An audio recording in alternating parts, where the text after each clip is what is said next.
Grabe to, puro pera. Angel number 1010 tsaka 999 mga kapiksi, i-check nyo yung ibig sabihin yan. Pero ito guys, no, sabi ko nga, the universe is filling your cups with abundance of happiness and abundance of riches mga kapiksi. Ito yung galing sa taas, from the heaven. Kung makikita nyo yung picture, ito yung nagre-represent ng blessings.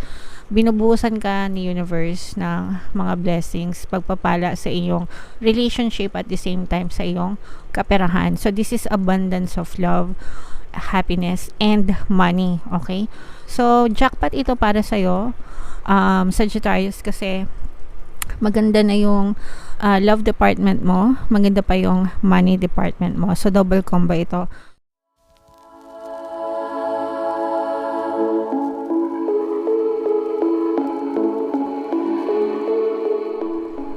Hello guys, hello Sagittarius, welcome back to Pinoy Pixie Tarot. Ang pamagat ng ating episode for tonight is New Moon Kapalaran, parang ngayong October to November para sa Sagittarius, Sun, Moon, Rising, Sign, and Venus. Shuffle natin yung cards guys, hanapin natin yung energy ng Moon at saka yung energy ng Sagittarius. So ito yung energy ng Moon guys, ngayon naman hanapin natin yung energy ng Sagittarius. Ito, so Sagittarius guys, kaya in-represent ng Queen of Wands sa ating spread. Combination ng positive and negative energy. General reading lang mga kapiksi, pwede mag-resonate, pwedeng hindi. Yung new moon ngayong October guys ay sa October 14. Tapos yung next na new moon naman ay sa November 13. So ang reading na to ay para sa period na yan mga kapiksi. So dito guys, nakikita natin na mayroong presence ng Earth sign, Aquarius, Gemini, Libra, at saka another fire sign, Aries, Leo, Sagittarius. Wow. So, angel number 444 guys, i-check nyo yung ibig sabihin yan. Baka may additional na mensahe sa inyo ang inyong mga anghel gabay. Very positive ito guys, no? Kasi this time, parang pinagpapahinga kayo ng inyong ni universe mga kapiksi. Parang you will be able to rest, makakapagpahinga ka. Yung iba sa inyo magta-travel for pahinga, okay?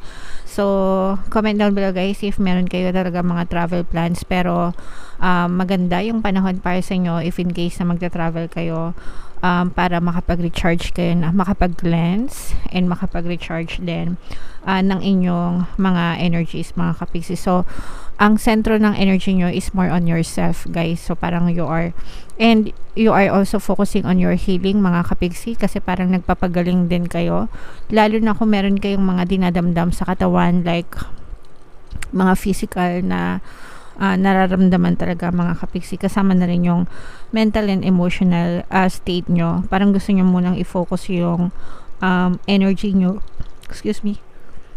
yung energy nyo sa sarili nyo to become a better version of yourself, and para yung iba sa inyo parang feeling ko mag-a-assess kayo, magpa-planning din kayo, ganyan, na parang ano na ba yung narating ko, malapit nang matapos yung taon, na-achieve ko na ba yung mga gusto kong ma-achieve, kung hindi pa, bakit, kung na-achieve ko na, meron ba akong ibang plans, mga ganun, no? So assessment ito guys, yung nararamdaman natin dito, na parang titingnan nyo kung ano pa yung gusto nyong marating sa buhay nyo.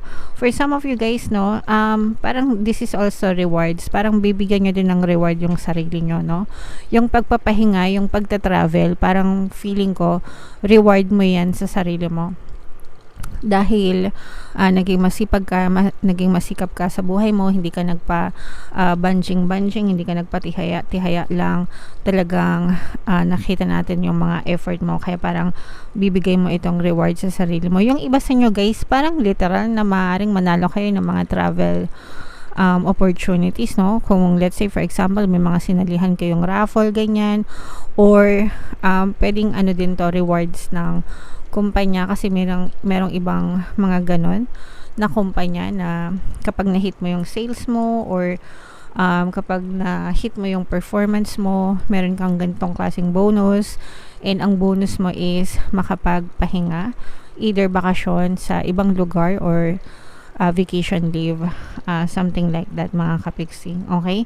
So ito'y premyo, parang premyo, rewards, ganyan, either rewards mo sa sarili mo or rewards na universe, it doesn't matter, pero premyo mo ito mga kapiksi. For some of you, maaaring may bagong opportunity na dumating sa'yo pagdating sa pera, pero mag-hold back ka, no? Ibig sabihin parang wag mo muna siyang basta-basta patulan, pag-aralan mo muna, kapiksi. Wag kayong magpa-dalos-dalos.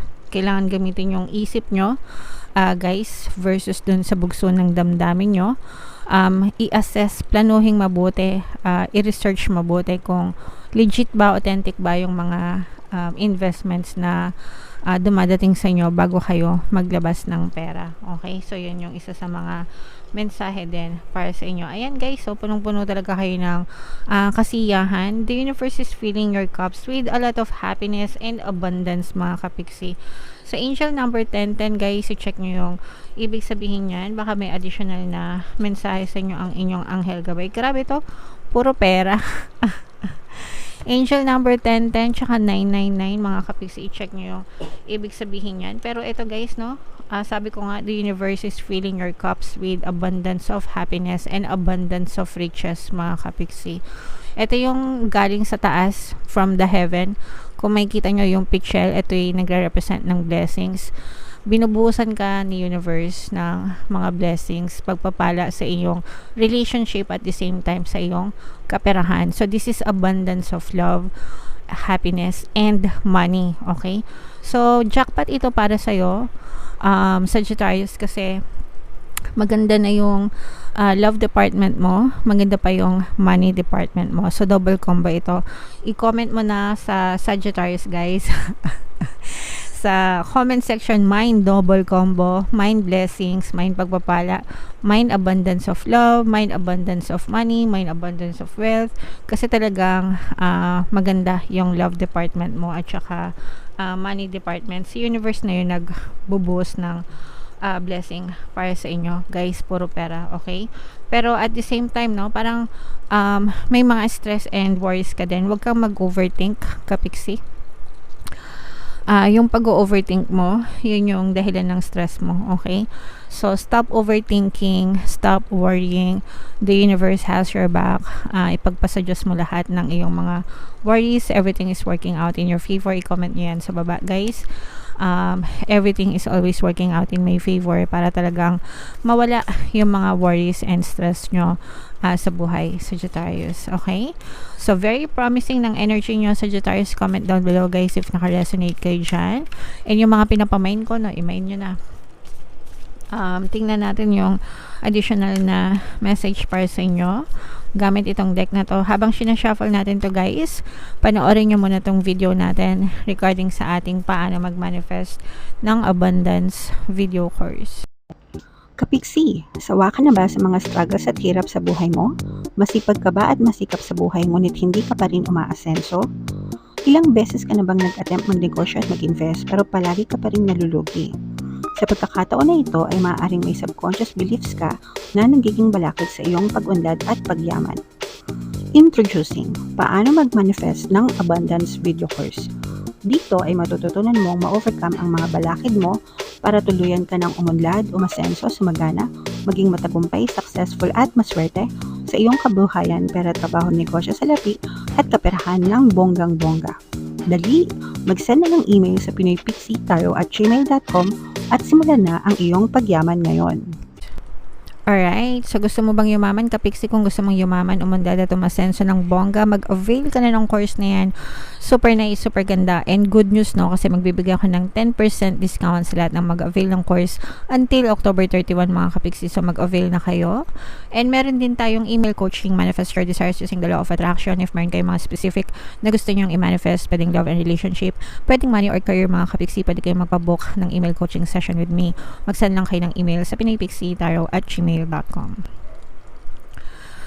So ito yung additional na mensahe sa inyo guys. Nothing is yet set in stone, mutable moon. Mga kapiksi, ibig sabihin nito, walang permanente sa mundo. Okay, everything is changeable and malleable. Yan yung palagi kong sinasabi sa inyo, guys. Hindi porkit namumroblema kayo ngayon is forever na kayo mamamroblema, unless na tanggapin nyo sa buhay nyo na talagang puro problema na lang yung inyong mararanasan at talagang malas kayo. Kasi pag tinanggap nyo yan, if you accept that to be true, hindi talaga magbabago yung buhay nyo. Okay? Everything is changeable and malleable. Ibig sabihin lahat pwedeng magbago as long as baguhin mo yung pattern of thoughts mo. Okay? Yung negative pwedeng maging positive. Yung positive pwedeng maging negative. Yung positive pwedeng positive na more positive. Yung negative pwedeng mag more negative. Okay? Again, it will all depend on your pattern of thoughts, kung ano yung dominant thoughts, kung ano yung truth na ina-accept mo to be in your reality, mga kapiksi. I know that the best will unfold for me. Palagi niyong sabihin yan, mga kapiksi.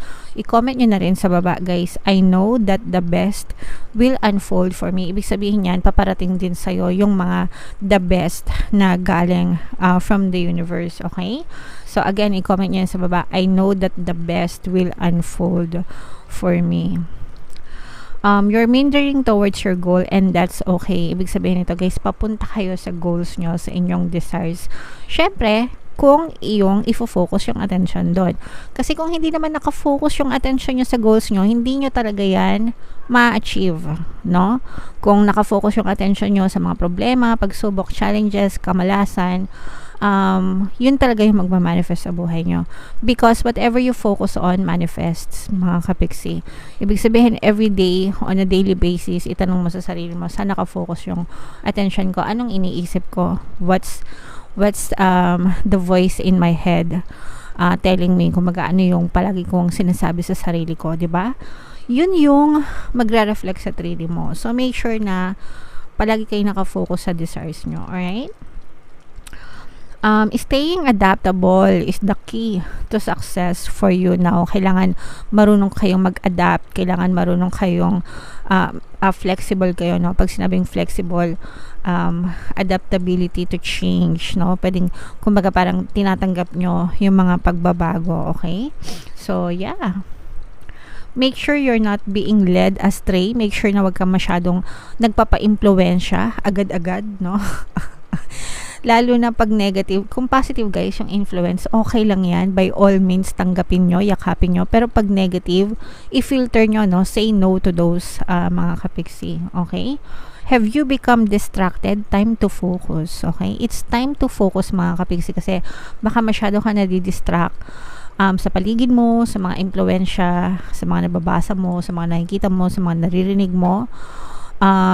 They're empty and meaningless unless natanggapin nyo siya sa buhay nyo, mga kapiksi. Stay with it, whatever it means to you. So, ibig sabihin, focus, mga kapiksi, and stay with it. Kung ano man yung it na desire mo, kung ano man yung it na gusto mo, IT, no? It, kung ano man yung it na minimithi mo sa buhay, you have to stay with it. Kailangan talagang parang glue, epoxy, ganyan. Nakadikit, no? Nakadikit talaga, mighty bond, no? Solid yung dikit sa desire mo. Focus hanggang sa mag-manifest siya. Alright? Okay, so comment down below, Sagittarius, if naka-resonate kayo sa inyong reading. Ito yung, guys, yung ating 2024 kapalaran. Kung di nyo pa napapanood, panoorin nyo na. Super nice, super ganda. And ito naman yung ating success stories ng paano mag-manifest ng abundance video course.